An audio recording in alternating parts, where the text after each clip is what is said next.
আচ্ছা, আপনাদের সম্মুখে এই যে পেশেন্ট, এই পেশেন্টটা হচ্ছে pulse tiller patient. Pulse tiller কেন দিচ্ছি সেটা আপনার সামনে তুলে ধরার চেষ্টা করছি। প্রথমে ওনার মুখ থেকে শুনে নিই। আচ্ছা, আপনার প্রথম কষ্টটা কি বলুন? আমার এই পেটটা বিশাল মোটা হয়ে যাচ্ছে, আমি বসলে উঠতে পারছি না। আপনার পেটটা মোটা হয়ে যাচ্ছে, তাই তো? আচ্ছা, আপনি বলেছেন আপনার মেন্স কি হয়? ক্লিয়ার হয় না। মেন্স ক্লিয়ার হয় না, মেন্স ক্লিয়ার হয় না পালস টিলারটার লক্ষণ। আচ্ছা, আর আপনার বলেছেন ব্যথা আছে। হ্যাঁ। কোথায় ব্যথা আছে? পায়। কোন ধারে?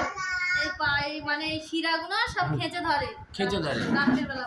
আচ্ছা, আমি একটা কথা জিজ্ঞেস করেছি, তুমি যেটা বলেছো যে যেদিকে তোমার ব্যথা, সেই ব্যথার দিকে তুমি যদি চেপে শো, ব্যথার দিকে চেপে শো, তাহলে তুমি একটু উপশম বোধ করো। হ্যাঁ। এটাই তো? হ্যাঁ। এটাও একটা পালস টিলার সিমটমস। হ্যাঁ, রিলিভ বাই, আমরা কোথারে না, লেইং বাই পেনফুল সাইড, অর্থাৎ ও যে ধারে ব্যথা সেই দিকে যদি চেপে শোয় তাহলে পালস টিলার রুগীরা উপশম পায়। হ্যাঁ, তাহলে আপনার যেদিকে ব্যথা সেই দিকে ব্যথা দিকে চেপে শুলে আপনি একটু আরাম পায়। আরাম পায়। ঠিক আছে, এটা একটা পালস টিলার। আচ্ছা, আপনি গরম আর ঠান্ডার ভিতরে আপনার কোনটায় কষ্ট বেশি হয়? গরমে কষ্ট হয়। গরমে বেশি হয়। তাহলে আমরা জানি পালস টিলার হট পেশেন্ট। সেই জন্য পালস টিলার আপনাদের কেন দিলাম সেইটা আপনাদের সামনে আবার তুলে ধরছি আর কি। খিদেটা কি আছে বলুন? খিদে খুবই কম। কম খিদে আছে, আমরা জানি অ্যাপেটাইটলেস। আচ্ছা, এবারে তোমার মাঝে মাঝে গাল শুকনো হয়ে যায় বলেছে, মাঝে মাঝে গালটা শুকনো হয়ে যায়, তাহলে আমরা জানি টাং ড্রাই, তাই তো? আচ্ছা, আপনাকে যে প্রশ্ন করা হয়েছিল আপনি টক খাওয়া পছন্দ করেন বলেছে, তাই তো? আপনি লঙ্কা খাওয়া পছন্দ করেন, হ্যাঁ? আচ্ছা, আপনি লবণ খাওয়াও পছন্দ করেন, তাই তো? ঠিক আছে, এগুলো আমরা পালস টিলার লক্ষণ। আপনার দুধ হজম হয় না, দুধ খেলে গ্যাস হয়, ঠিক আছে, এগুলোও পালস টিলার। তারপরে পিঠে, মাংস, চর্বি জাতীয় জিনিস, মিষ্টি, এগুলো খেলেও গ্যাস হয়।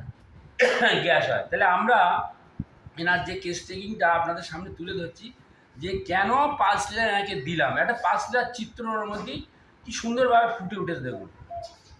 আচ্ছা, আরেকটা জিনিস হলো আপনার পেচ্ছাপটা একটু দুর্গন্ধ আছে, তাই তো? আচ্ছা, ঠিক আছে, আর একটা জিনিস হলো যে ঘাম হয় বলেছেন, তাই তো? আর ঘুমটা আসে শেষ রাত্রের দিকে। ঘুমটা আসে কখন? শেষ রাতে। পালস টিলারকে আমরা পালস টিলার কেন দিলাম সেটা আপনাদের সামনে তুলে ধরছি, একটু বোঝাবার চেষ্টা করছি। আচ্ছা, ইনি একটু ভীতু টাইপের, হ্যাঁ, খুব সাহসী না। ওনার মাইন্ডটা, তুমি সহজে কেঁদে ভালো বলেছো, হ্যাঁ, সহজে কেঁদে ভালো, হেসে ভালো, হ্যাঁ। আচ্ছা, ইনি হচ্ছে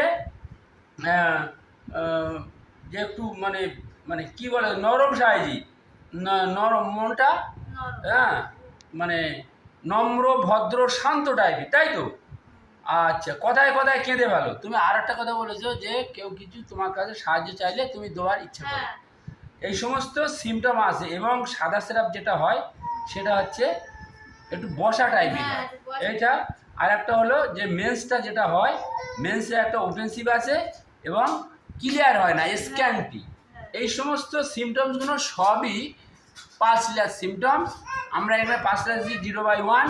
আশা করি উনি আস্তে আস্তে যেসব কষ্ট উনি নিজে মুখে বললেন, আশা করি উনি আস্তে আস্তে সম্পূর্ণ সুস্থ হয়ে যাবেন। আপনি আসবেন, ওষুধ খাবেন, ভালো থাকবেন।